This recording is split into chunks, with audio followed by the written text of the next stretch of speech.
Live from New Delhi, you're watching DT India Live, India's voice to the world. I'm Siddharth Bharadwaj. Coming up in the next 30 minutes. Israel says it has killed Hamas leader Yahya Al-Sinwar, calls it victory for the entire free world. Netanyahu says task not completed yet. India's President Droupadi Murmu addresses Indian community in Malawi, highlights diaspora's significant contribution. And India slams Canada, says crisis precipitated by baseless allegations, cites 26 extradition requests pending over last decade, but no action taken as yet.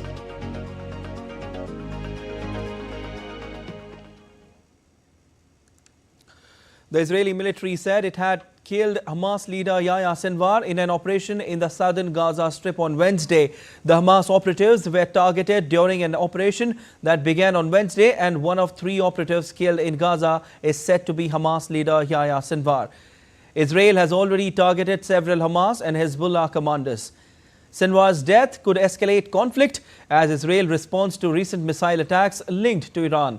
Hamas recently appointed Sinwar as its leader, reinforcing its militant stance, and named him as successor to former political chief Ismail Haniyeh, who was assassinated in Tehran. Sinwar has been in hiding in Gaza, defying Israeli attempts to kill him since the start of the war.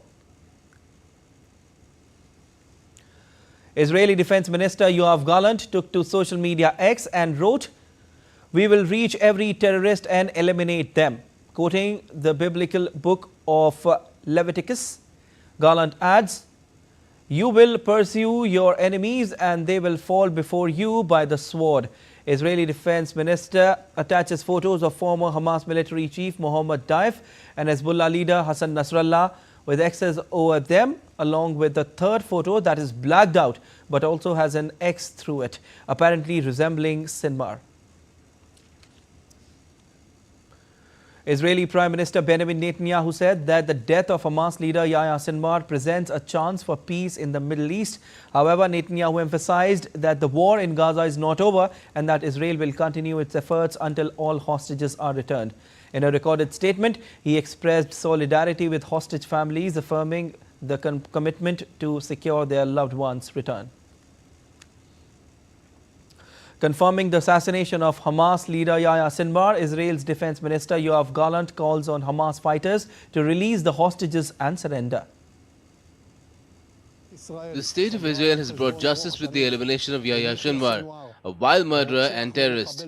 Yahya Sinwar is the terrorist, the master terrorist, who planned and carried out the 7th of October massacre, during which so many innocent Israelis were murdered: children, women and the elderly.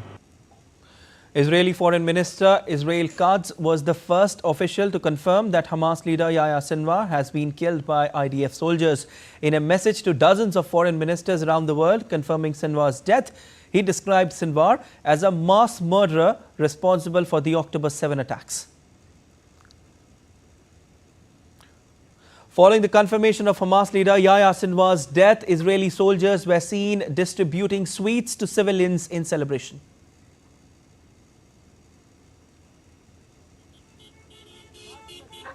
And this is the latest news that we are getting, that Hamas leader Yahya Sinwar is killed as said by Israel.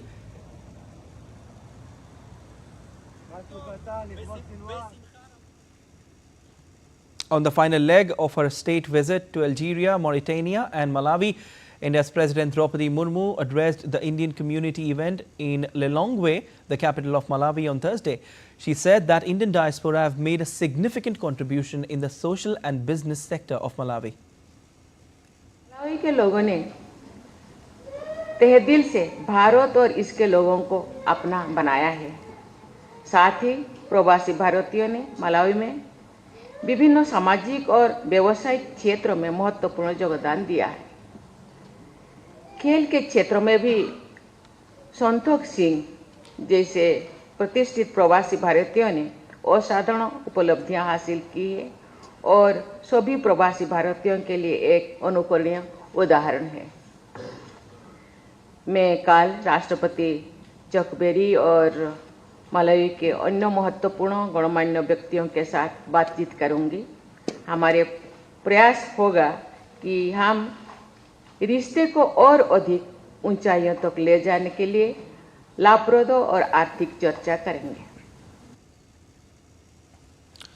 Earlier, President Murmu reached Lilongwe. Upon arrival at the Kamuzu International Airport, President Murmu was received by the Vice President of Malawi, Michael Osi, and other dignitaries as well. The President was accorded a ceremonial welcome and was warmly greeted by children. A traditional cultural performance was also presented before the President at the airport. This is the first ever state visit from India to Malawi. The President was accompanied by Minister of State Sukant Majumdar and members of Parliament Mukesh Kumar Dalal and Atul Garg. Later, President Droupadi Murmu graced and addressed the India-Malawi business meet in Lilongwe. Speaking on the occasion, President Murmu noted that the bilateral trade between India and Malawi has been growing rapidly.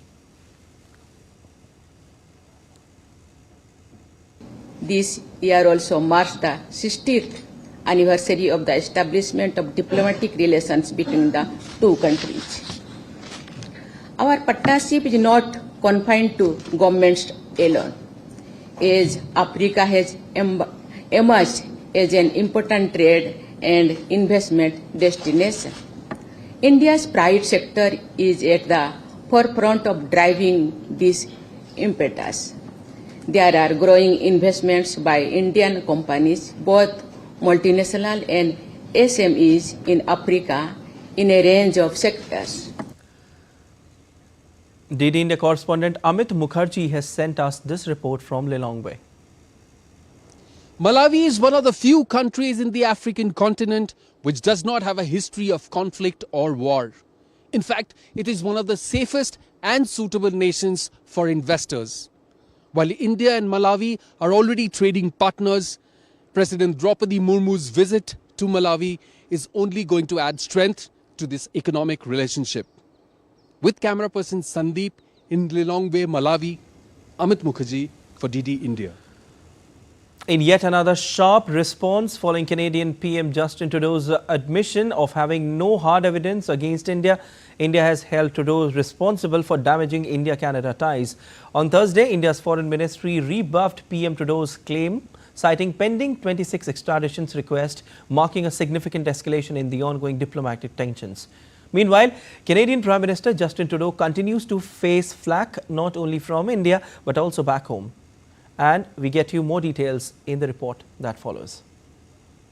We have made our position very clear on this particular matter. Yesterday, we had again issued a statement saying that Canada has leveled serious allegations but has so far not given any evidence to back it up.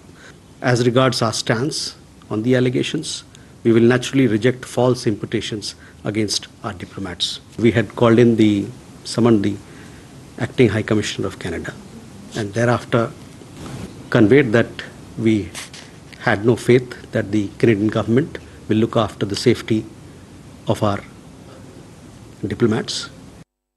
On Thursday, once again, the External Affairs Ministry of India hit back at Canada, mincing no words on unsubstantiated allegations levelled by Canadian government and calling them politically motivated. This comes close on the heels of Canadian Prime Minister Justin Trudeau being subjected to intense media scrutiny back home for failing to provide any credible evidence on alleged involvement of Indian diplomats in killing of Canadian extremist Hardeep Singh Nijjar in June 2023. While exposing the inaction of the Canadian administration, India's Ministry of External Affairs revealed the names of anti-India elements openly espousing extremism, violence and separatist ideology. According to India's Foreign Ministry, there are at least 26 extradition requests pending from the Canadian side.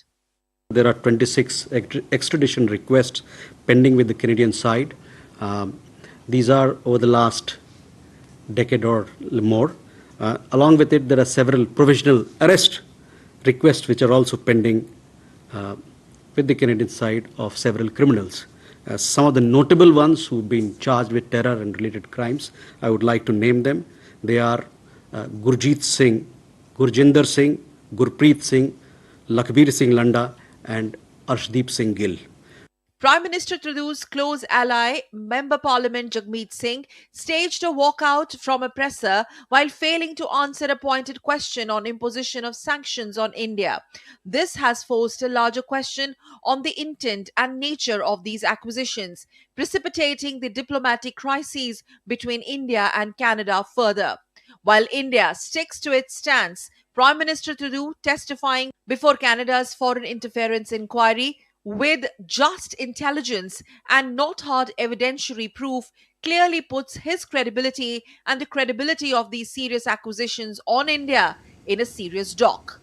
Sakalbat's report for DD India. Ukrainian President pitched for victory plan aiming to strengthen his country's position enough to end the war with Russia has met with outright dismissal by Kremlin. President Zelensky told his parliament in Kiev the plan could end the war, which began with Russia's full-scale invasion of Ukraine in February 2022, next year. This report has more. Ukrainian President Volodymyr Zelensky pitched his victory plan to European leaders, urging them to back his call for an immediate invitation to join NATO to deal a decisive blow to Russian leader Vladimir Putin. Addressing leaders of the European Union's 27 member countries at a summit in Brussels on Thursday, Zelensky also called for more military aid for Ukraine's fight against Russia. If we start now and follow the victory plan, we can end this war no later than next year. Dear friends, I presented the victory plan to our parliament, our people, and I have their support. And I think it's so important to have unity in our country. The goal of the plan is that it strengthens not only Ukraine, but also our entire community. Your unity is also a weapon, and it's a weapon that means one thing for all of us: safety. Together we have saved thousands of Ukrainian lives and proven that war in Europe will not benefit the aggressor. President Volodymyr Zelensky also said that he was seeking to reinforce Ukraine to be ready for diplomacy with Russia. Dear leaders, we are ready to put the victory plan on your table and are counting on your support. Ukraine is ready for real diplomacy, but for it we must be strong. Forcefully imposed truce instead of fair peace never provided security. Nobody is happy when the war is brought back. And our unity, pressure on Russia and strengthening Ukraine are the keys to ending this war in a way that prevents Russia from starting it again. European Union Council of Chiefs Charles Michel told reporters before a meeting of EU leaders in Brussels that EU needs to speed up its support for Ukraine, both militarily and financially. The EU, we are on your side for as long as it takes, and for whatever it takes. We know that you need more support, more military support and more financial support. Now, this is urgent, this is needed, and we will have a good discussion to see how we can speed up, how we can make more efforts for more immediate support for the people of Ukraine, from a military point of view, from a financial point of view. Speaking to reporters ahead of a key NATO defense ministers meeting in Brussels on Thursday, the new NATO Secretary General Mark Rutte voiced his full support for Kiev.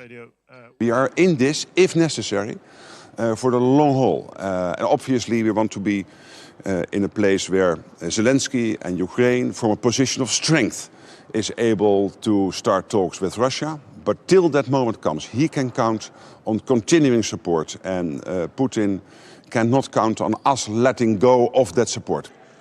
President Volodymyr Zelensky's 5-point plan comes at a critical moment in the war as Moscow's forces advance in the east. A bleak winter of power cuts looms, and a US presidential election casts uncertainty over the future of Western support. Dheeraj Das for DD India. Still to come on this edition of DD India Live. US Vice President Kamala Harris and former President Donald Trump are closing in on the final weeks of presidential election. And US forces target several of the Houthis' underground facilities in Yemen, housing various weapons components.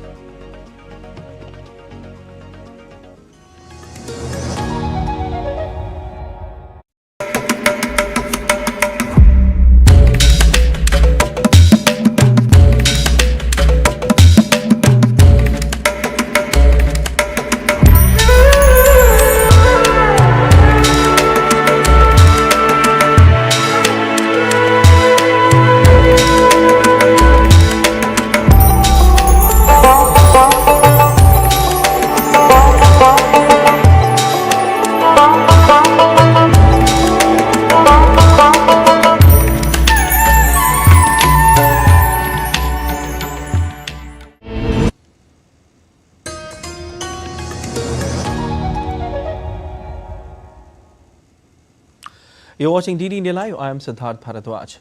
Democratic Vice President Kamala Harris was seen dodging questions on immigration as she was grilled in a TV interview on Wednesday.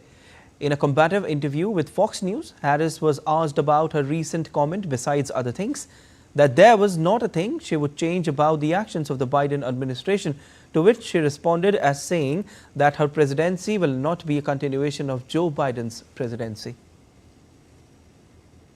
Presidency will not be a continuation of Joe Biden's presidency.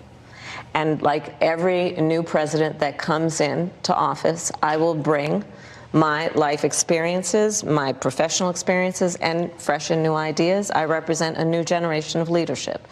Let's all be honest about that.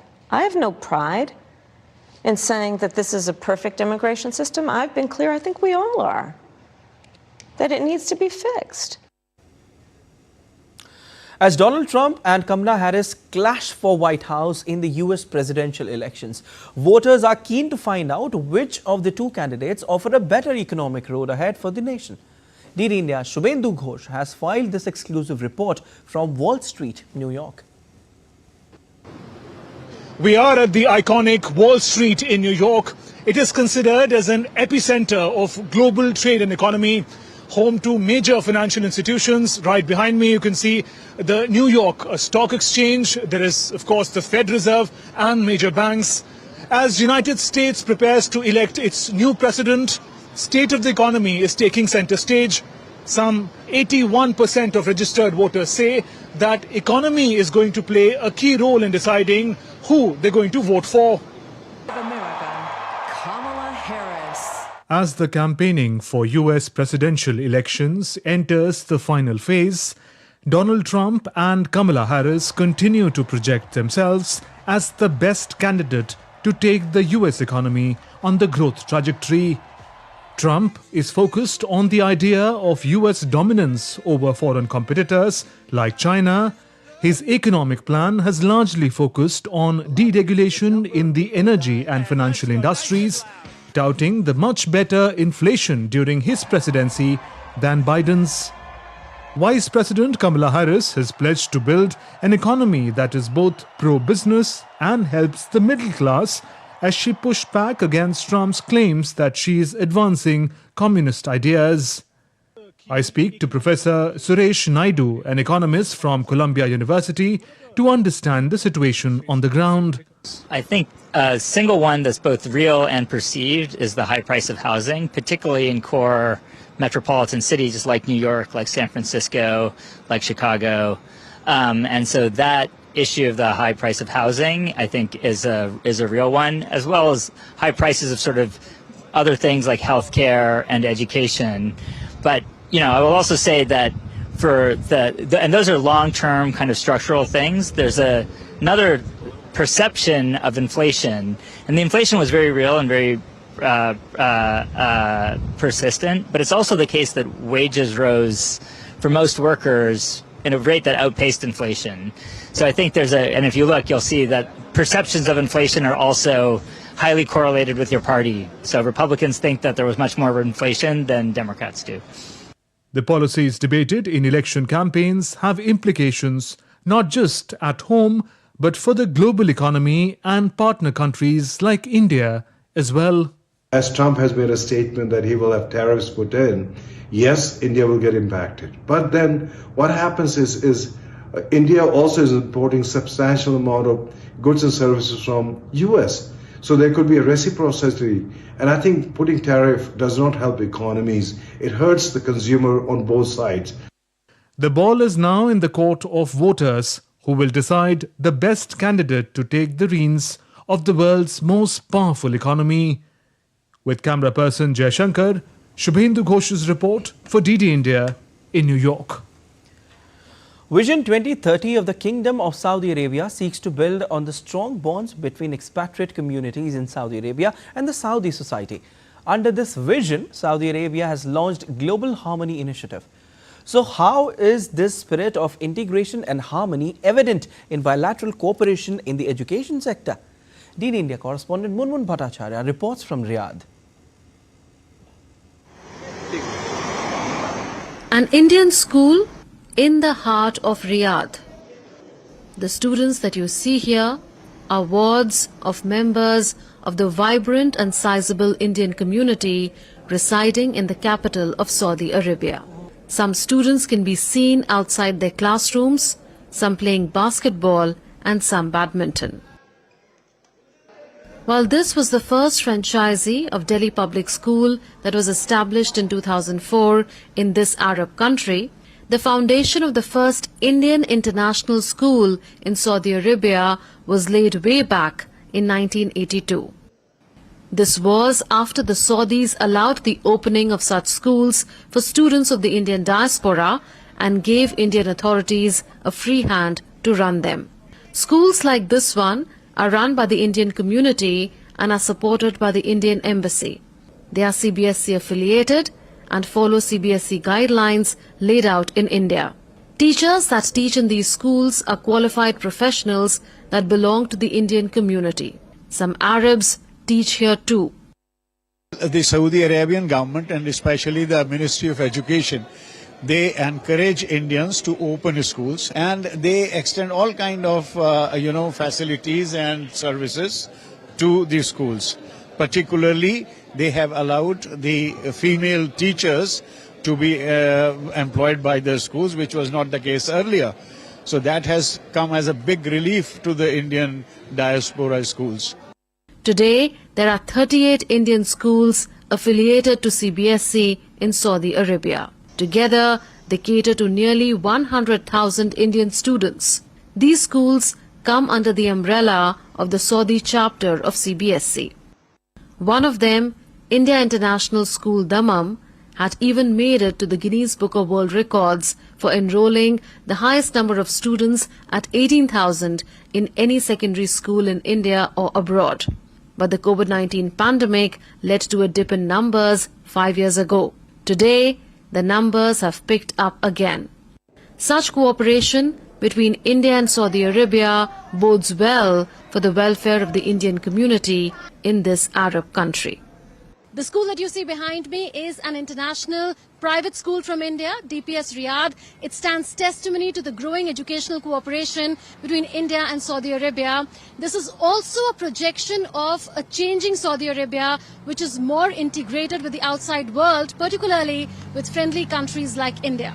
With cameraman Pramod Negi, this is Munmun Bhattacharya from Riyadh for DD India. The US military has struck Houthi weapons storage facility within Houthi-controlled areas of Yemen. A US defense official said that US Central Command forces conducted multiple airstrikes on numerous Iran-backed Houthi weapons storage facilities within Houthi-controlled areas of Yemen. B-2 Spirit long-range stealth bombers were a part of the operation. The defense official said the weapons were used to target military and civilian vessels navigating international waters throughout the Red Sea and Gulf of Aden. And in sports, India were bundled out for a dismal 46, which is their worst total on home soil, as New Zealand's fast bowlers ran mock in overcast conditions. The tourists got 280 for the loss of 3 wickets at stumps on the second day of the rain-hit opening test on Thursday. New Zealand swelled their lead to 134 runs and will eye a big total to improve their chances of a first victory over India in the country since 1988. Devon Conway took the attack to the hosts with a bold approach during his 91, while Rachin Ravindra was unbeaten on 22 and Daryl Mitchell was on 14 not out at stumps. Earlier, Matt Henry bagged 5 for 15, while fellow speedster William O'Rourke took 4 for 22 to bundle out the hosts. That's all for this edition of DD India Live, but let us know your thoughts on the news of the day. For those on the go, you can get all the latest news and updates from India and across the world on DD India mobile app. The app is available on both Android and iOS platforms, and you can scan the QR code on the screen to download now. We'll be back with more news as it breaks here on DD India. I'm Siddharth Bharadwaj from all of us here in Delhi. Thanks for watching DD India Live.